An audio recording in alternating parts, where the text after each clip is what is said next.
G'day folks, how you doing? So, recently I've been asked, well, I often get asked questions, and I suppose that's one of those things of being a YouTuber. People are going to ask you stuff, and they want to sort of know how to get along as being a better bladesmith or blacksmith, sort of how I got my start and all that sort of stuff. Or at least things I wish I had known before I got started session. I'm working on a knife at the moment. I'm going to be doing that in between. Hope it doesn't distract too much.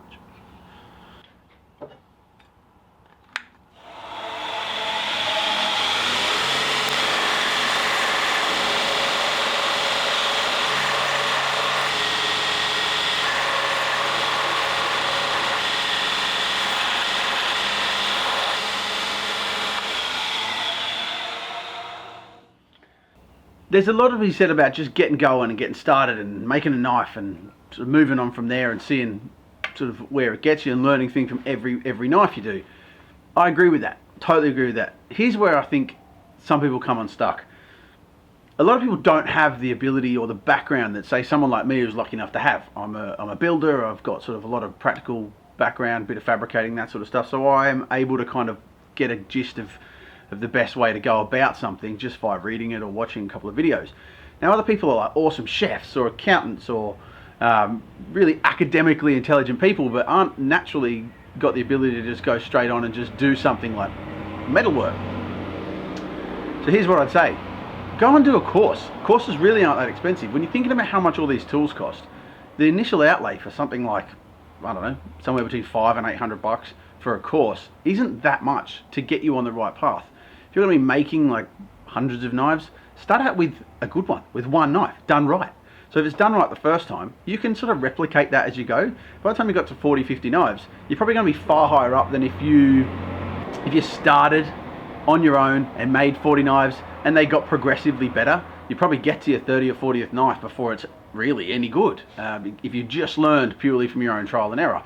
So that's my first one, and that's what I did. Even though I have the ability to kind of turn my hand to a lot of different stuff, I realized that I don't like wasting my time. I didn't want to just go, like, I know stuff, I know how to make things, like I'm just going to make a knife and see what happens and then go from there. I thought, I want to actually get someone to teach me what to do and do it well. So I went and saw Wayne Saunders from Iron Lord Forge. Now, that's because he's close to me, and all I did was just go online and ask a few people, which I've been lurking online for a while and seeing what people were doing and making, and I thought these people have an idea. So I went and just asked, who knows someone around here? And people suggested Wayne Saunders from Iron Lord Forge, and he's only a couple of hours from me, so I thought, well, why not? I booked a course with Wayne, and it was awesome. I really feel like it set me up to be able to go from there and be able to start making knives properly instead of making these sort of knife-shaped objects.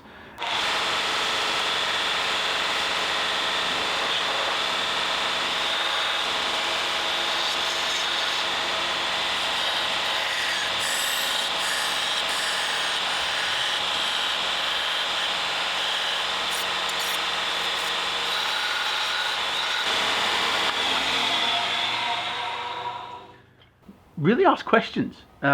Think about what you're doing. Have done research first so that you're not just there, no idea. Think about sort of the things you want to learn on that course.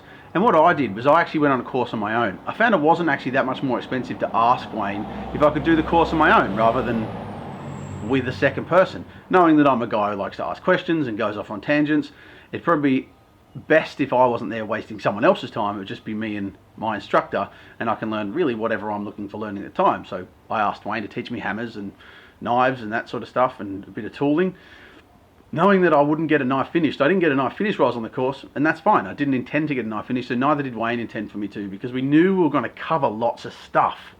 So the thing to do is then make friends with your instructor, become useful to them, help them out in any way you can. Don't be a douche. If you can be helpful to them and you come away with them liking you, they're much more likely to want to keep helping you afterwards. And that's where it takes me to the next one, getting a mentor. Having a mentor is massive. I've really found, so Wayne's always been really helpful to me afterwards. He is a bit of a distance away, and that's not a massive problem on its own. But I've found there's people that are sort of are more down the route of knives that I make, or the sorts of things I want to do, and they're closer, so I can sort of spend physical time with them. And I've got a few mentors in life, but I managed to find myself a really, really great knife making mentor. Now he's only up the road. He's like 7 minutes away or something like that, and he's turned into a really good friend. And what I found was, not just having a mentor that you can suck off all the time and you can take information off of them, because they're probably going to get bored of you real quick. Find someone that you've got sort of symbiosis going with. Like maybe there's some stuff you know that you can help them with, or even if it's just labor, like you can put a bit of energy and effort into going over and helping them out, maybe doing a few bits. They can sort of, I don't know, teach you to hand sand, whatever it is, and you can sort of be useful to them as well. Now I know a reasonable amount, so I'm pretty good at stabilizing and that sort of stuff, so I've been able to really help my mentor with stabilizing and that. Now he's actually really proficient at it. We've sort of got this backward and forward, to and fro sort of thing, where we ring each other pretty regularly and just chat about knife stuff.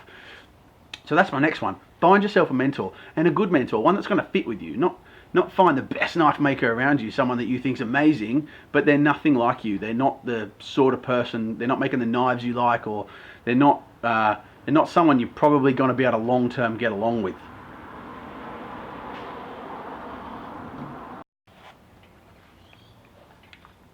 When you're using small wheels, always make sure your speed's right down, because it ain't good for the bearings running up at the same speed you are when you're using your full-size wheels. They will die in no time.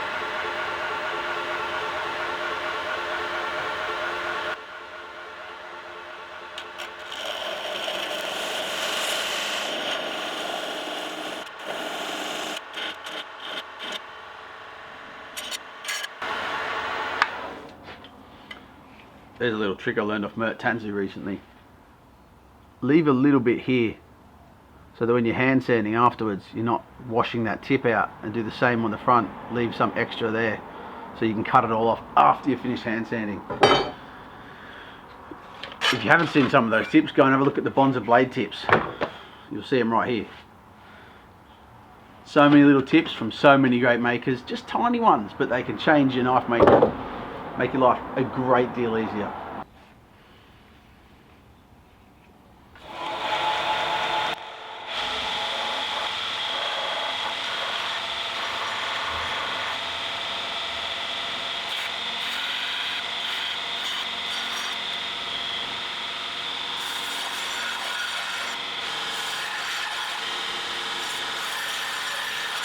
And that actually brings me on to the next bit about making knives.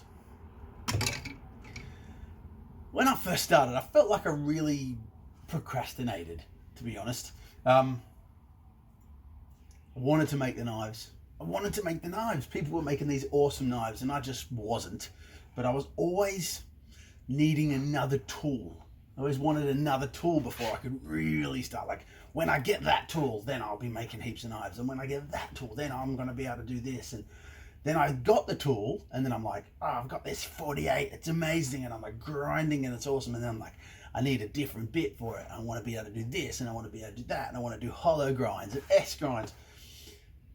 It's just the need for more tools, and I sort of wonder whether it's a bit like that old adage about a bad tradesman always blames their tools. Maybe a procrastinating tradesman always blames their lack of tools. When actually some of the best knife makers, the ones that impress me the most, are the guys who have a file. That's it, a file. They get a file, they get a piece of steel, and they make blinking knives. And some of the best knives I've ever seen, some of them are amazing. Like the Aaron Goff knife guide pretty much makes anyone into a knife maker. You can have the most perfect bevels you've ever seen. It's all well and good using the bench grinder, and it's probably a lot faster, but man, when you're first starting out, you can stuff up loads of knives with one of these things, whereas the grinding guide, man, like, on a file, you just get a perfect knife. Now there's some people who make knives with so little tools. So Ian from Two Feathers Forge, you've got to go and have a look at Ian from Two Feathers Forge. All of them are made almost exclusively by hand. He's like off-grid, this guy. So he uses a diesel generator to run his 48-inch grinder. That's it. That's all he runs off it from memory, from chatting to him. Everything else is done by hand. Like, that's incredible. He tempers his knives in a Weber.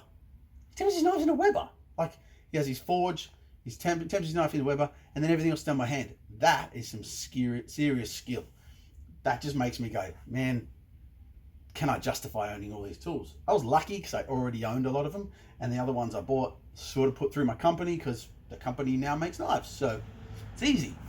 Maybe it's cheating a little bit, but the best thing is, and my mentor would say to me, just make knives. Make like 50 knives. Once you've been on your course and you know what you're doing, make knife after knife after knife, and it doesn't matter how bad they are. It doesn't matter how bad they are. Finish them, give them away, put them in the bin, snap them in half, whatever the heck you want to do, but finish them, because you learn something right till the end of every single knife. You will learn something. So even if that's, you got the worst knife in the world and you put a handle on it and you really love the shape of the handle, you've just learned a whole new shape of handle. You'd be like, man, I'm going to put that on a knife I like.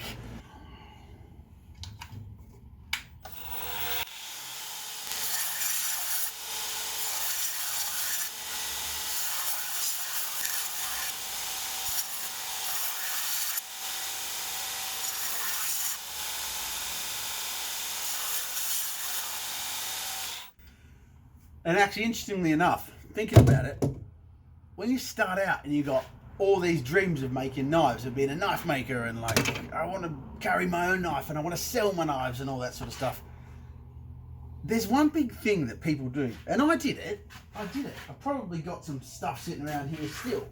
Like, this is a coil spring off some 1970s Ford or something. I don't know, man. And look,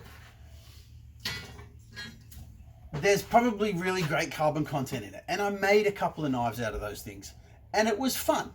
And actually drawing out a piece of coil spring, like straightening it out and flattening it and all that sort of stuff, is really good practice for hammer technique and all that. There's nothing wrong with that. But people all the time are asking, can I use this bit of steel from Bunnings, or I found this piece of steel at work, or something like that. Let me tell you, knife steel is the cheapest part of knife making. I'm serious. A piece of stabilized timber can cost, I don't know, 60 bucks, 100 bucks, depending on how cool and awesome it is and who did it. This is a piece of 1084. Come in like a meter. You can buy them from all sorts of places in Australia, US, anywhere. Like, we're lucky in Oz. We got Gameco. And if you want some sort of more exotic sort of steels, go to Gameco. They've got so many awesome steels there. Now you can get all your 1084s and all that there too. There's so many options. That's the point. Now you can start with scrapyard steel. You can start with whatever you want. But like me, you're not good enough to know if it's any good. You've actually got to be pretty damn skilled to understand how to test a piece of scrap steel well enough to work out the carbon content, or work out how to heat treat it as efficiently as possible. So really, until you've got a really good idea what you're doing, you probably shouldn't be using scrap steels, because you haven't got the ability to get the best out of them. Whereas if you start with like a piece of 1084, there's a heat treat procedure for it. It's really easy to follow. Almost anyone can get pretty good Rockwell, like high 50s or 60s, out of a piece of 1084 with no idea what they're doing. Start with a good steel. It just isn't worth having junk if you're intending to actually make good knives. By all means, forge knife-shaped objects on mild steel. I don't care, but just don't ever expect it to then really be a knife, because there's nothing worse than finishing a knife, a really cool knife, out of mild steel, and then going, balls, what do I do now? I can't use it. I've just got to stick it on a wall and see if I can make it again better out of proper steel. And luck says you ain't going to get it exactly the same next time. Take little nuances. They might not be exactly the same, and you don't love it quite so much.